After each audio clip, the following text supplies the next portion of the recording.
deixa eu trazer para vocês aqui esse tema, que quem vai introduzir o tema é o Eli. Põe na tela, por favor, produção, o link 1, que trata justamente da publicação ontem pela OMS, tá, Organização Mundial da Saúde, de um tratado das pandemias.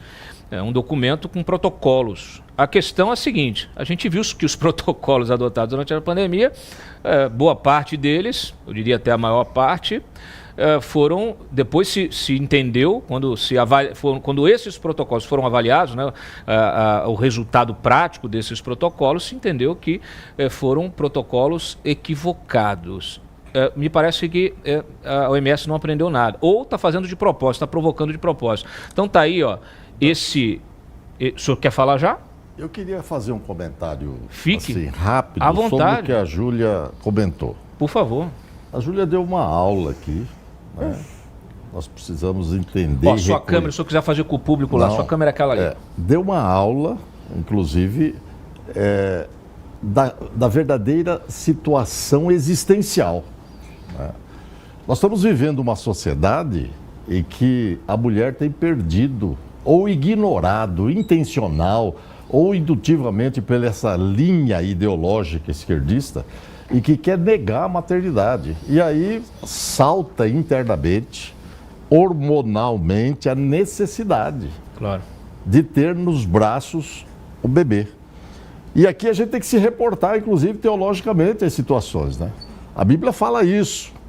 Está lá em Gênesis, capítulo 1, versículo 24. Deixará o varão seu pai e sua mãe e apegar-se-á a sua mulher e serão ambos uma só carne. É a preservação da vida. Sem dúvida. A hora que você nega isso, a mulher, não, eu não quero ter filho, eu não quero isso. E quando ela chega, eu tenho isso no consultório. Quando chega por volta dos 45, entra o desespero. Doutor, eu perdi tempo. Eu falo, tem jeito ainda. Está menstruando ainda, dá para ter filhos, né? Acerta com o marido, vê o que é possível, porque priorizou-se carreiras. E essa não é a existência. A existência é a preservação da vida, que Deus nos deu esse privilégio de continuarmos dando e renovando a vida, o que lamentavelmente as mulheres... E a Júlia coloca de uma forma muito professoral, vamos dizer assim, né? Obrigada, deputado. Verdade, Júlia, muito bem colocado. Eu tenho muita sorte, porque... Muito bem colocado, e aí você que está ouvindo, que está vendo, né, é fundamental você reconsiderar seus valores e princípios, se até então você tem negado a maternidade. Não tem perspectiva se nós não formos pelo caminho. A mulher, não é essa história que algumas dizem, a mulher não foi feita para parir, não sei o quê. Foi. Não é parir, é dar à luz, né? Dar vida, renovar a existência. Só um adendo, eu fui mãe com 17 anos, né? E à época muitas pessoas me aconselharam, né? Você vai destruir sua vida, faz aborto, né? E eu falo dessa história porque hoje a minha filha é uma princesa, graças a Deus, nasceu super bem, é minha grande companheira, nós inclusive somos sócias hoje. Sua amiga e sua sócia. Então, gente... E ela já é uma influenciadora, inclusive, né? Você já me mostrou uns vídeos dela, ela é ótima no canal. Vai ser médica também. Olha aí, que bacana. O potencial E assim, gente, aborto nunca. E nunca aconselhem alguém a fazer aborto. É interessante. Não façam parte disso. O senhor comentou, né, dessa coisa, tem mães que têm um comportamento inverso, né? Mesmo com uma doença, às vezes crônica, prefere priorizar a vida da criança dela, do que a própria vida. E isso me parece que é o sentimento natural de todo pai e toda mãe, né? A gente faz qualquer coisa pelos nossos filhos. A gente sabe que eles estão ali para seguir, né? Para permanecer. Então, assim, se precisar, quer um rim, toma, quer meu coração, toma, a gente tem naturalmente esse reflexo. E é isso que significa, né, a vida em si, né? Por isso que eu acho que há realmente uma infantilização, como bem citou o Eli, uma infantilização geracional de pessoas que não querem assumir a responsabilidade, porque é uma relativização desses valores todos, né? Primeiro você relativiza o papel do pai, depois relativiza o papel da criança, até o gênero da criança, depois relativiza o papel da mãe, você desconstrói o fundamento da família, né? E essa é a agenda da esquerda, essa é a agenda da destruição, essa é a agenda da sociedade, e essa é a agenda que a gente combate todos os dias. Agora, rapidamente, primeiro deixa eu cumprimentar. Cadê o nosso Jeffrey tá chegando lá, ó. Segura aí, hein? Segura aí, hein? Toma um café, por favor. Ó, já tá tomando café, ótimo. Já botei teu vídeo aqui. O homem arrebentou ontem lá. Mas, ó, eu quero só passar em cima dessa questão aqui. Passar e mergulhar nessa questão do tratado, porque o Eli escreveu um artigo e ele acompanha esse tema há muito tempo. E eu gostaria da sua percepção, Eli, do que você avaliou desse tratado da pandemia. E, na sequência, eu quero ouvir o deputado, naturalmente, ajuda. Oi, Cláudio. Então, a novidade que eu tenho hoje para a gente é que saiu a lista dos 11 países que se abstiveram. Então, a maioria, ninguém votou contra, a maioria votou a favor, mas 11 abstenções são importantes de mencionar aqui. Por exemplo, Israel, e o motivo apresentado por Israel foi um ceticismo quanto à viabilidade de um item do Tratado das Pandemias, que é a partilha de patógenos e benefícios. Há um plano lá de compartilhar informações sobre patógenos. E se eu tiver que apontar ao menos uma coisa positiva no tratado, é isso, a facilitação de compartilhar informações sobre os patógenos. Por que isso é tão importante? Porque a China, por exemplo, ela já tinha o genoma do vírus da Covid, lá, o material genético sequenciado, em dezembro de 2019. Ela esperou 2 semanas para compartilhar a informação com a OMS, 11 de janeiro de 2020. E 2 semanas, em se tratando de pandemia, o patógeno ele sobe exponencialmente, né? Vai se espalhando muito rápido. Então, 2 semanas foram críticas. Então, foi um crime que a China cometeu, entre vários ali. E você estava falando também da OMS, o papel dela, que foi desastroso, eu coloquei. E foi mesmo, porque a OMS ficou insistindo que não tinha transmissão entre humanos da Covid ainda em janeiro de 2020. Mais uma vez, acreditando em papo da China. Então, um dos principais problemas da OMS é o quanto ela anda ouvindo a China, até em detrimento de Taiwan, que quer ser independente da China, e se tem uma obsessão na cabeça do Xi Jinping é retomar Taiwan para a China. E eu lembro de uma entrevista com um representante da OMS durante a pandemia, com uma repórter de um veículo de Taiwan, em que quando ela perguntou sobre Taiwan ser reconhecida como membro da OMS, e que pode ser um passinho para Taiwan ser reconhecida como um país independente, o cara desligou na cara dela o Skype. Desligou, primeiro ele fingiu que não ouviu, depois ele desligou na cara dela. Então o papel da OMS foi realmente um desastre, sem falar em outras coisas, como recomendações que iam e voltavam sobre máscaras obrigatórias, que iam até contra as evidências científicas que sugeriam que obrigar máscara nas populações não funcionava. Já sabíamos disso por causa de revisões da Cochrane, uma organização de revisões científicas, revisão de informações científicas das mais respeitadas do mundo. Então, e para piorar, então, apareceu o tal Tratado das Pandemias. Em 2023 tinha um rascunho tenebroso, assim que eu chamei no meu artigo, que tem um ponto em comum, por exemplo, com o relatório final da CPI da Covid. Sabe qual é o ponto em comum? O identitarismo, porque a CPI da Covid alegou que os principais afetados pela pandemia eram as mulheres, e esse rascunho, chamado de rascunho 0 do Tratado das Pandemias, também alega a mesma coisa. Olha, e para dar um dado para o pessoal, 60% dos mortos por Covid em São Paulo foram homens. Isso me lembra a Hillary Clinton, que lá nos anos 90 ela foi numa guerra, acho que lá nos Balcãs, e ela disse, as principais afetadas pela guerra são as mulheres, porque elas perdem os maridos e os filhos. Eu acho que ser morto também é ser afetado. Mas, enfim, então tinha assim, eu coloquei no meu artigo que esse Tratado das Pandemias parecia uma lista de desejos da esquerda. Então, não só na questão do identitarismo, que estou aqui até com um livro sobre identitarismo, fazendo propaganda no dia, quanto outras, como a principal, a mais escandalosa, é essa obsessão de censurar o que eles chamam de fake news e desinformação. Estava lá no rascunho 0. E como é que ficou o acordo aprovado, então, ontem? Amenizou um pouco o linguajar, tá? Agora eles falam assim, em alfabetização científica. Não falam mais em combater fake news ou combater desinformação na base da força. Então deu uma amenizada nesse linguajar, com uma coisa positiva. Mas os Estados Unidos está saindo, o processo de saída leva 1 ano, a Argentina foi atrás, então Estados Unidos em janeiro desse ano, Argentina em fevereiro, só que não dá para sair de uma vez, leva 1 ano para a saída.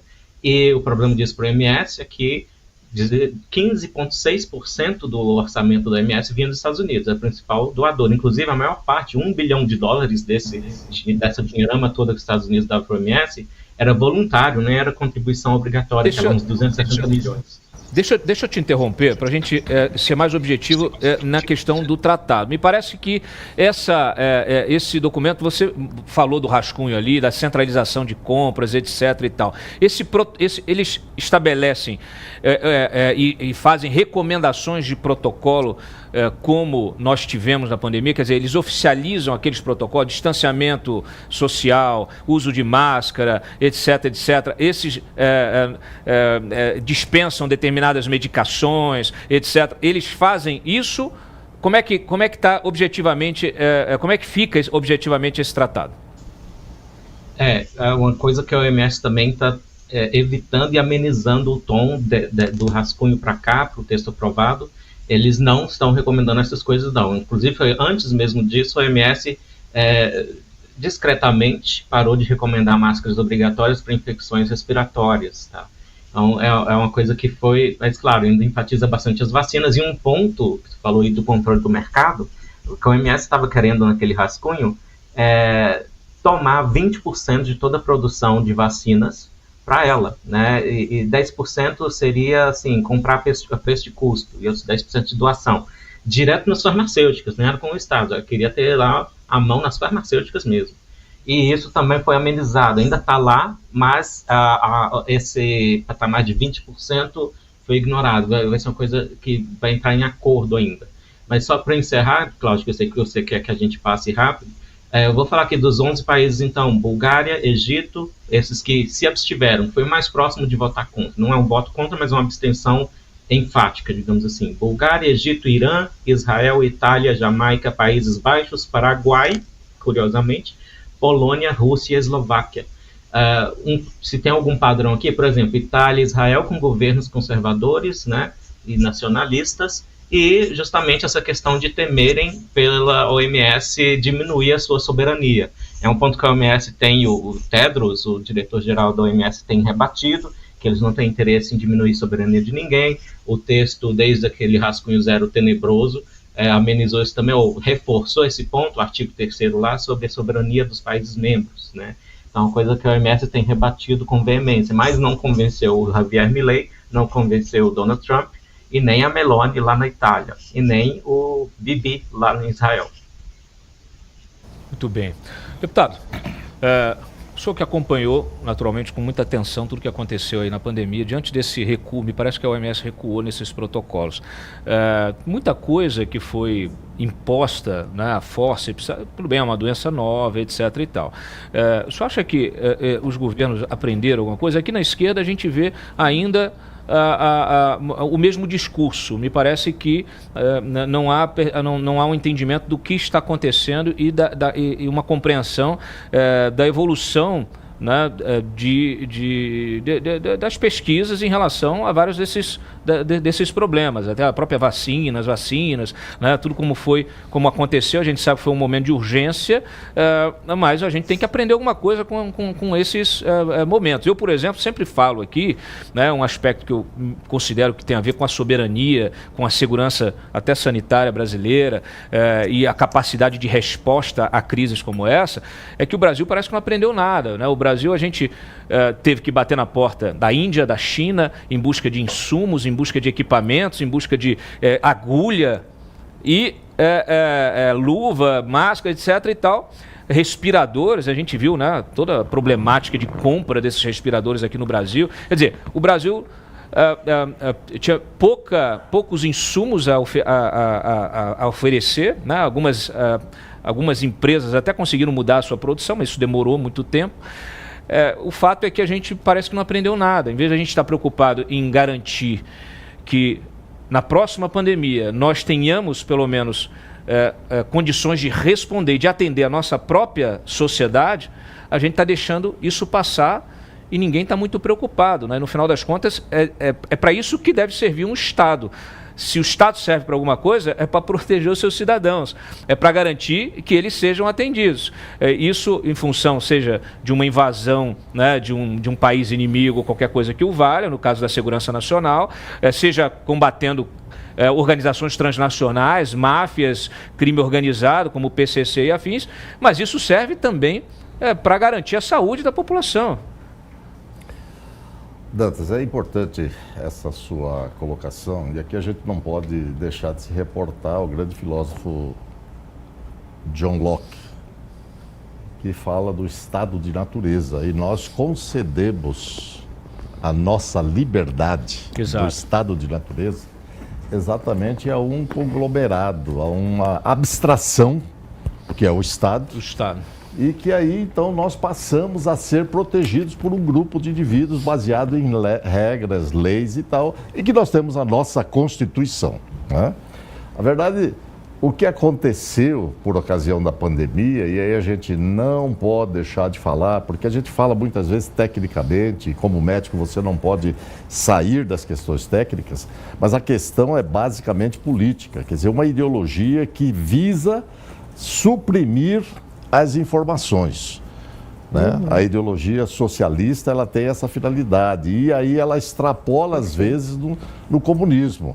Então aí a gente não pode se esquecer do chamado centralismo democrático, que o comunismo sempre fala. Você pode ver, todo e qualquer país comunista tem lá a palavra democracia na bandeira, na Constituição, enfim, assim por diante.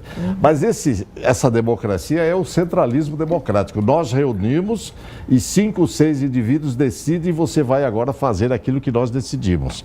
E isso aconteceu na pandemia, né? Por que a gente fala sobre isso? Por quê?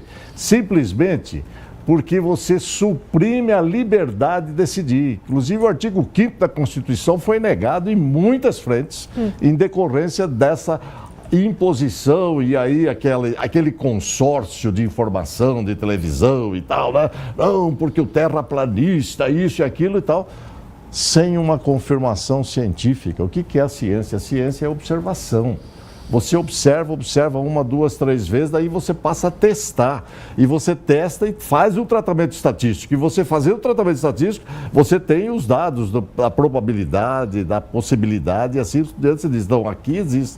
E houve demonstração, e na maioria das situações não havia demonstração, principalmente em relação à questão da hidroxicloroquina, que eles continuam negando. Eu digo, eu nunca vi, eu sou cardiologista, agora eu faço 50 anos, eu nunca vi um reumatologista que usa hidroxicloroquina com frequência mandar alguém fazer uma avaliação cardiológica para ver se o indivíduo pode tomar hidroxicloroquina. E aí o pessoal usou hidroxicloroquina, vai matar no coração. Esqueceram das pesquisas, as pesquisas estão muito bem estabelecidas. A hidroxicloroquina não tinha patente, por isso que as multitecs, as grandes empresas, não queriam que a hidroxicloroquina fosse usada falando que ela é tóxica para o coração. Mentira. Eu volto a insistir nisso. Mentira. O problema é que eles queriam ganhar muito dinheiro e fizeram isso. E outra coisa, outro grande erro da Organização Mundial de Saúde, não se vacina da forma como se vacinou em época de pandemia, porque você não consegue cobrir tudo. E aí você torna o vírus resistente. Você pode observar que cada época havia uma variante. Uma variante nova. Uma variante nova, diferente, e aí o pessoal queria insistir na vacina, e continuam hoje. Inclusive em Santa Catarina, infelizmente, né, tem alguns promotores que estão proibindo os pais, inclusive, de colocar a criança e multando, quando já foi provado que já não resolve mais aquela vacinação. Então isso tudo é supressão da liberdade de escolha dos pais, baseado na ciência, que já provou que essa vacina não funciona e que aumenta a mortalidade cardiovascular em mais de 2.500% das pessoas. Olha aí. Principalmente abaixo dos 30 anos de idade. E muitos morrendo sem saber por quê. Não é a cloroquina. Não é a hidroxicloroquina, é a vacina, essa que na verdade não é vacina, é uma forma diferente. Vacina é aquela coisa clássica. Eu sempre falo, pessoal, eu não sou contra a vacina. Edward Jenner, esse indivíduo em 1700, deixa eu fazer a conta aqui, 230 anos atrás, ele fez e experimentou a varíola e mostrou que era eficaz. Então, a vacina bem estudada, bem feita, com protocolos, acompanhado, confirmado, funciona. Agora, experimentos para ganhar dinheiro em cima da população não funciona, e isso foi o que aconteceu. E isso é socialismo. E, infelizmente, comunismo. A gente tem que destacar e alertar a população para isso. Se o senhor estivesse falando isso em plena pandemia, estava preso, provavelmente, né? Não, eu falei. O senhor falou? Eu falei. Ele que eles não prenderam porque é deputado. Você tem o artigo 53 que te protege até certo ponto. Mas eu falei, soltei vídeos, alertei várias vezes e não tinha acesso aos canais de comunicação tradicionais. Claro. Né? Os hegemônicos. Quando falava, eles... Não. Até porque muitos deles recebem a publicidade dessas farmacêuticas. Sem dúvida. Pouca gente sabe, mas o lobby farmacêutico ele é mais poderoso, ele investe mais, né? As grandes farmacêuticas, elas investem mais em lobby do que a indústria bélica. Pouca gente sabe disso, mas é isso que acontece.